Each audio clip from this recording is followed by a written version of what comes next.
할렐루야. 오늘은 2021년 중성교회 추수감사 주일입니다. 하나님께서 여기까지 인도하신 은혜를 감사하면서 넘치는 감사함으로 예배 드리는 시간 되면 좋겠습니다. 또 오늘 예배 시간에 드려질 추수감사 헌금은 전에 한국교회 미자립교회들을 후원하는 데 사용하도록 하겠습니다. 우리가 드린 감사가 또 다른 교회에서 꽃을 피우고 열매를 맺기를 소망합니다. 많이 기도해 주시고 함께 동참해 주시기를 바랍니다. 오늘 우리에게 주시는 하나님 말씀을 다 함께 보시겠습니다. 하나님 말씀은 누가복음 17장 11절에서 19절까지 말씀입니다. 신약성경 124페이지 누가복음 17장 11절에서 19절까지 말씀입니다. 본문의 말씀을 다 함께 한 목소리로 봉독하겠습니다. 말씀 봉독할 때에 주님의 세미한 음성이 우리 모두에게 들려지기를 바랍니다. 함께 봉독하겠습니다. 예수께서 예루살렘으로 가실 때에 사마리아와 갈릴리 사이로 지나가시다가 한 마을에 들어가시니 나병 환자 10명이 예수를 만나 멀리 서서 소리를 높여 이르되 예수 선생님이여 우리를 불쌍히 여기소서 하거늘 보시고 이르시되 가서 제사장들에게 너희 몸을 보이라 하셨더니 그들이 가다가 깨끗함을 받은지라. 그 중에 한 사람이 자기가 나은 것을 보고 큰 소리로 하나님께 영광을 돌리며 돌아와 예수의 발 아래 엎드려 감사하니 그는 사마리아 사람이라. 예수께서 대답하여 이르시되 10사람이 다 깨끗함을 받지 아니하였느냐? 그 9은 어디 있느냐? 이 이방인 외에는 하나님께 영광을 돌리러 돌아온 자가 없느냐 하시고 그에게 이르시되 일어나 가라. 내 믿음이 너를 구원하였느니라 하시더라. 아멘. 말씀 나누기 전에 함께 기도드리겠습니다. 하나님 아버지, 오늘 2021년 추수감사주일을 맞게 하시니 감사드립니다. 오랫동안 코로나19로 인해서 우리의 모든 부분이 지쳐있고 힘든 중에서도 다시 한번 우리가 마음을 열어서 주님께 감사함으로 예배드리오니 우리 감사의 예배를 받아 주시옵소서. 이 시간 우리 마음속에 불평과 원망, 낙심과 좌절의 어두움이 주님의 밝은 빛으로 말미암아 다 물러가게 하시고 주님의 주권적인 선택과 구원하심, 장차 나타날 영광과 영생의 은혜를 높이 찬양하고 깊이 감사할 수 있도록 인도하여 주시옵소서. 이 시간 종원 십자가에 감춰주시고 오직 진리의 말씀만이 우리 모든 신명들에게 능력으로 역사하여 주시옵소서. 예수 그리스도 이름으로 간절히 기도드리옵나이다. 아멘. 할렐루야. 복된 추수감사 주일 감사 예배 드리기 위해서 나오신 우리 형제 자매 여러분들, 또 모든 중성교회 지체 여러분들을 주님의 이름으로 환영하고 축복합니다. 예배 가운데 주님께서 영광 가운데 임재하시고 감사하는 우리 모두에게 더 넘치는 감사로 승리할 수 있도록 우리를 인도해 주시기를 주님의 이름으로 축복합니다. 우리 함께 예배하는 귀한 지체들 서로 축복하며 인사하시겠습니다. 감사로 승리하시기 바랍니다. 한번 인사하시기 바랍니다. 감사로 승리하시기 바랍니다. 저는 오늘 2021년 추수감사주일 메시지로 가슴 깊은 감사를 드리려면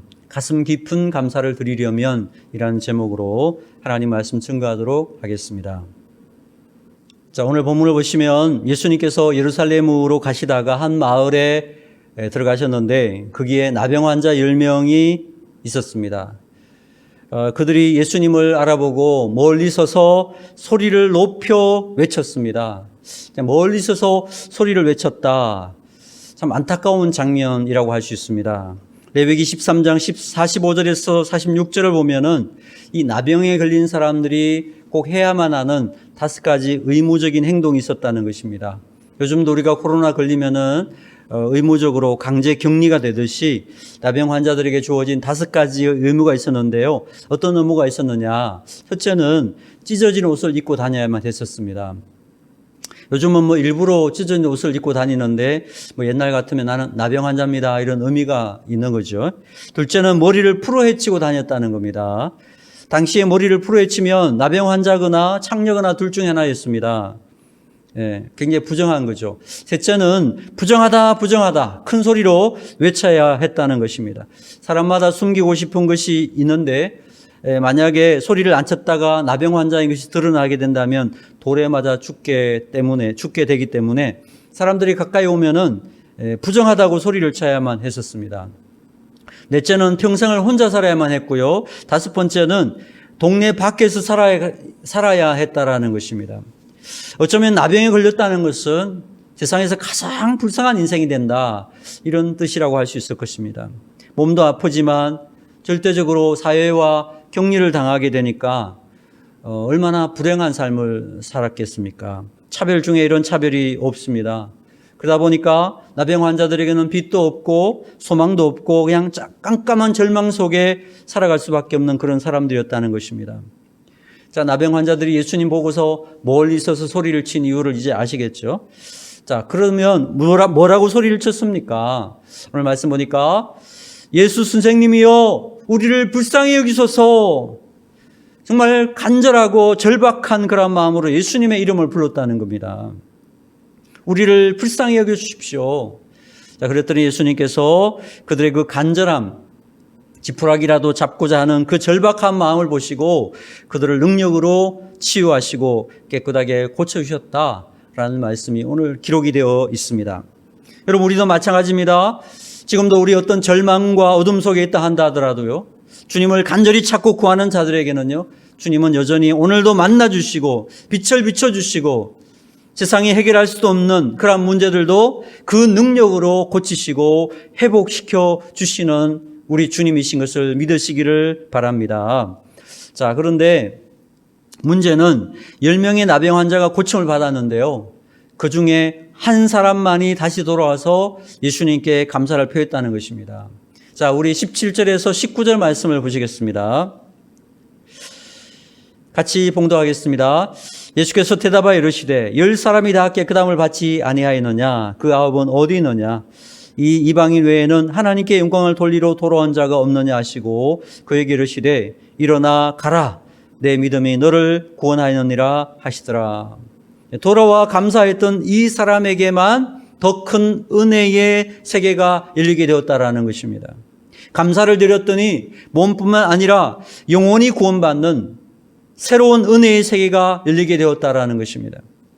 여러분, 어떤 의미에서 우리들도 나병 환자들처럼 죄와 허물로 인해서 절망의 어둠 가운데서 빛 대신 예수님 만나서 그 십자가 보혈로 인하여 죄 용서함 받고 하나님의 자녀가 되는 은혜를 누리지 않았습니까?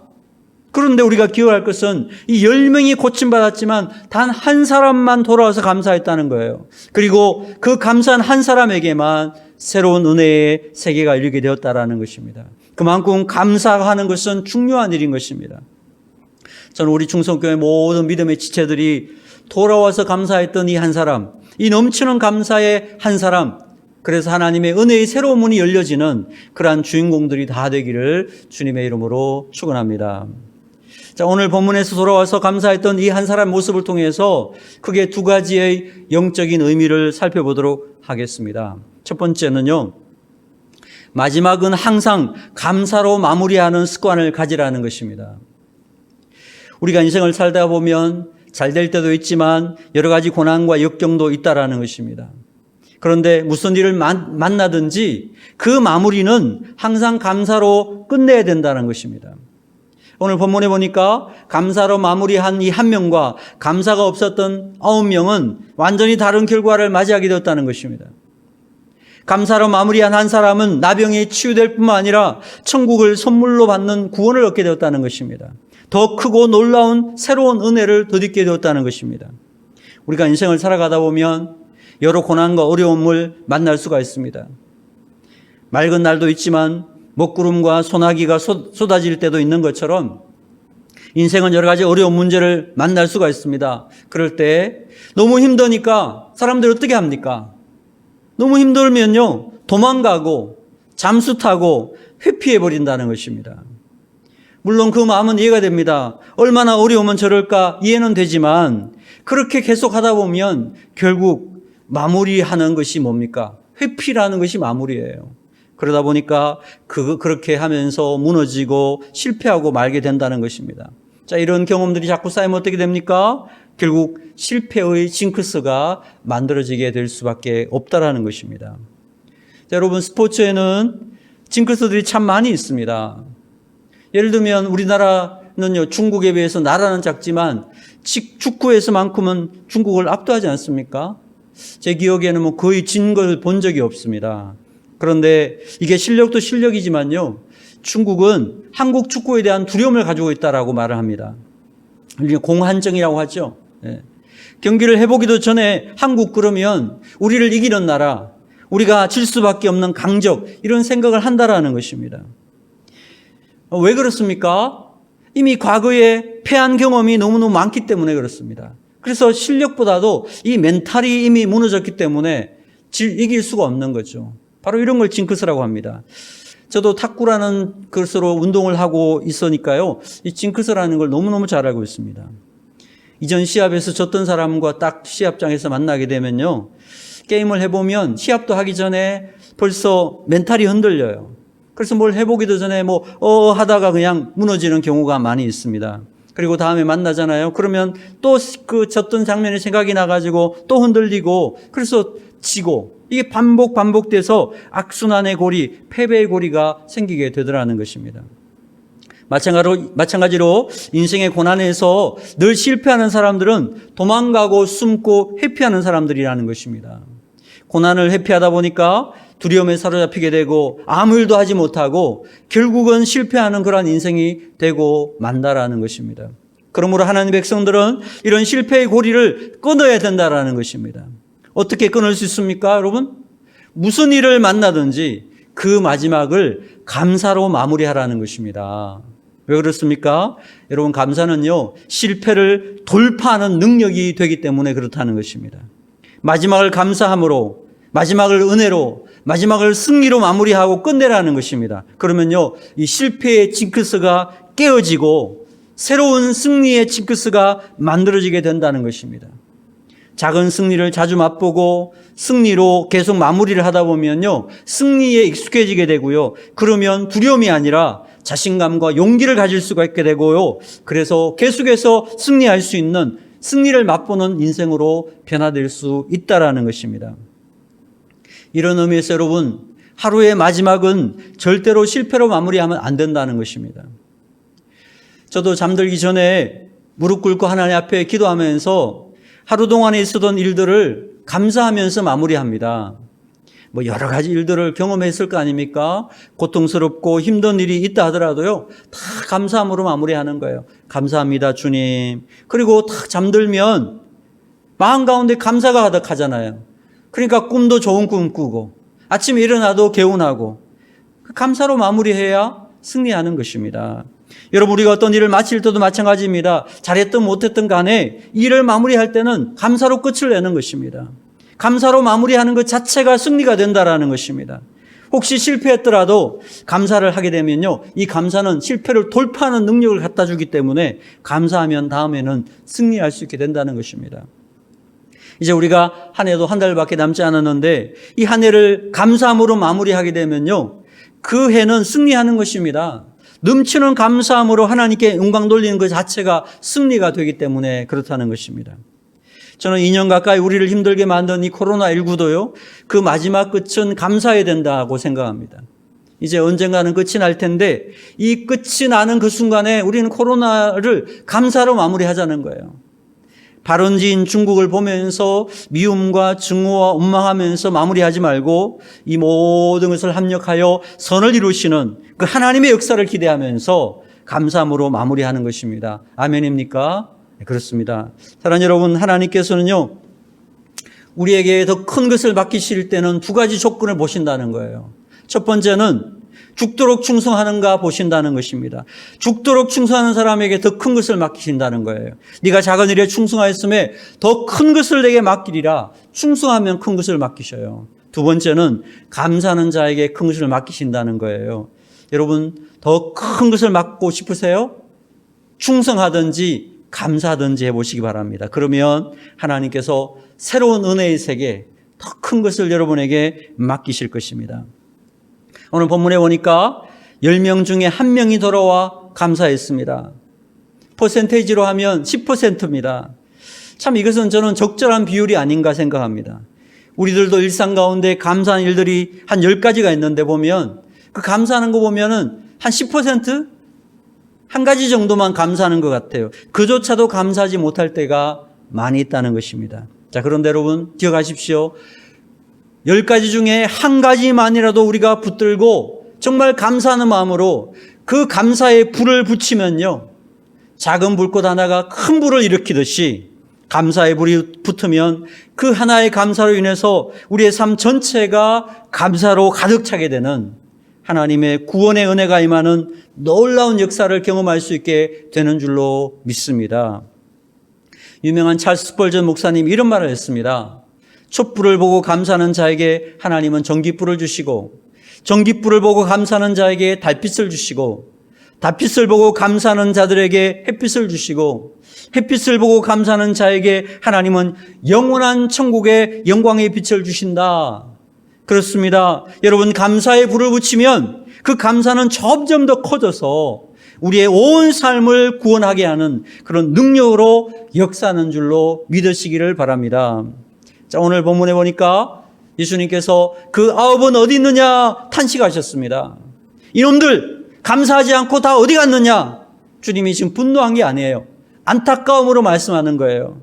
내가 더 큰 복을 주려고, 더 큰 은혜의 문을 열어주려고 준비해 놨는데 다들 어디 갔느냐? 안타까움이죠. 그 아홉은 어디에 있느냐? 혹시 여러분, 우리는 그 아홉 중에 하나가 아닐까요? 혹시 주님의 그 안타까움의 대상들이 내가 아닐까요? 우리 자신을 돌아보았으면 좋겠습니다.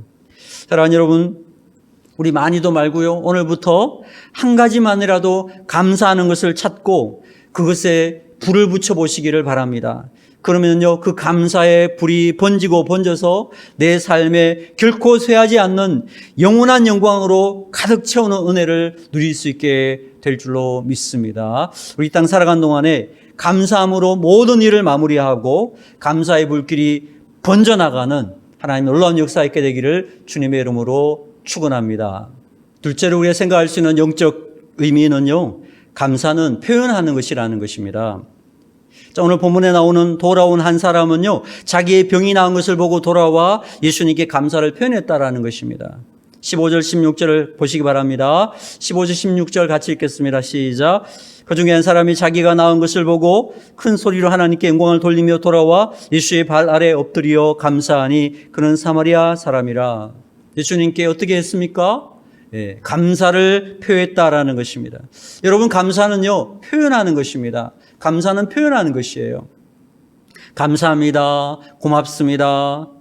여러분, 우리가 우리 마음속에 있는 사랑하는 마음이 가득 차 있다 하더라도 그것을 표현하지 않으면 그 사랑의 마음이 잘 전달되지 않는 것처럼 감사하는 마음들도요, 표현하지 않으면 잘 전달되지 않는다는 거예요. 감사함을 많이 표현할 수 있게 되기를 주님의 이름으로 축복합니다. 자, 그런데 우리가 감사를 표현할 때 주의할 점이 있다는 것입니다. 그게 뭐냐? 그냥 입에 발린 말로만 감사를 표현하지 말라는 겁니다. 우리 마음속 깊은 곳에서 진정한 감사를 표현할 수 있어야 된다는 거예요. 우리 마음 깊은 곳에서 나오는 그 감사를 가지고 감사를 표현하라는 것입니다.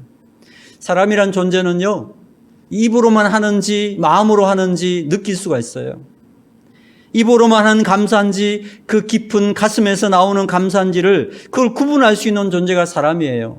그러니까 우리가 가슴에서 나오는 감사를 할 필요가 있다라는 것입니다. 자, 그렇다면 가슴 깊은 감사를 드리려면 어떻게 해야 될까요? 여러분, 가슴 깊은 감사는 감사를 깊이 있게 묵상해야만 만들어지게 된다는 것입니다. 따라하십시다. 감사할 일들을 묵상하라. 다시 한번요. 감사할 일들을 묵상하라. 그렇습니다. 여러분, 우리가 잘 아시는 것처럼 영어에서 감사하다라는 말이 thank유죠. thank. 그런데 이 감사하다라는 이 thank와 같은 어원을 가진 영어 생각하다가 있는데요. 생각하다는 think죠. 그래서 이런 말이 있습니다. 감사하려면, thank you 하려면 think 하라. 생각하라는 것입니다. 감사는요, 생각에서부터, 묵상에서부터 나온다라는 것입니다.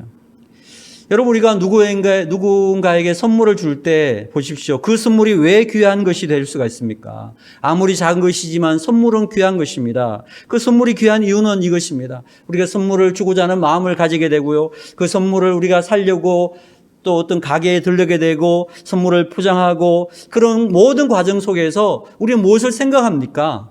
선물을 할 대상을 생각하는 것입니다. 그 선물 줄 대상을 많이 묵상하는 것입니다. 그 과정 속에서 선물은 선물이 되는 것입니다. 사실 선물의 상품 가치로만 따지자면 그 얼마 되겠습니까? 그렇지만 선물은요, 가치를 매길 수 없는 그 안에 깊은 것이 있습니다. 바로 그것이 묵상이죠. 생각하는 마음이라는 것입니다. 그래서 우리가 감사가 가슴에서부터 나오는 감사가 표현될 때는요, 그 감사는 놀라운 시너지를 만들게 된다는 것입니다. 우리가 그러한 묵상 있는 감사를 하게 되면요, 그 감사를 받는 사람이 감사하는 마음으로 가득 차게 되고요, 또 그 감사는 두 사람 사이를 넘어서서 이웃들까지도 감사로 가득 채우게 되는, 그래서 묵상 있는 감사는 결국 감사의 수원지가 되더라라는 것입니다.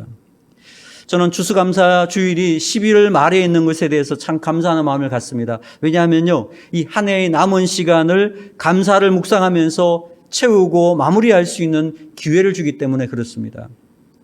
그래서 우리가 추수감사주일을 지키고 나면 이제 추수감사주일 끝, 감사주일 끝, 이게 아니라 이제 한 해의 마무리가 되는 12월 31일까지 우리의 감사가 넘치고 넘쳐서 나머지 한 달을 감사로 가득 물들일 수 있는 그런 시간이 이 감사주일을 통해서 시작되었다. 그러한 마음으로 우리가 이 한 해를 보내고 그리고 새로운 마음으로 한 해를 맞이할 수 있으니까 감사하는 마음이 얼마나 더 커지겠습니까? 그렇죠? 그래서 저는 이 11월 말에 있는 추수감사주일이 참 이 한 해의 승리를 할 수 있는 아주 좋은 기회를 주고 있다라고 생각해서 감사한 마음을 가지게 됩니다. 우리를 사랑해 주시고 우리를 구원해 주시고 하나님의 자녀 삼으시고 영원한 천국의 소망을 주신 그 하나님을 묵상해 보시면서 그 하나님을 생각하면서 하나님께 깊은 묵상에 있는 감사를 좀 드렸으면 좋겠습니다. 우리를 낳아주시고 키워주시고 우리를 너무나 사랑해 주시는 부모님께 깊은 마음의 감사를 드렸으면 좋겠습니다. 우리 주위에 있는 형제 자매들에게 감사하고요, 친구들과 이웃들에게 묵상이 있는 감사를 드릴 수 있는 그런 시간들이 있었으면 참 좋겠습니다. 우리 이 땅 살아가는 동안에 오늘 본문에 나오는 감사하기 위해 돌아온 한 사마리아인처럼 주님 앞에 벅찬 감동을 가지고 깊은 묵상을 가지고 주님께 감사하는 우리 중성교회 모든 지체들이 되시기를 주님의 이름으로 축원합니다. 함께 기도드리겠습니다. 하나님 아버지, 오늘 추수감사주일을 맞이해서 우리 모든 믿음의 지체들이 무슨 일이든지 감사로 끝을 맺는 승리가 있도록 인도하여 주시옵소서.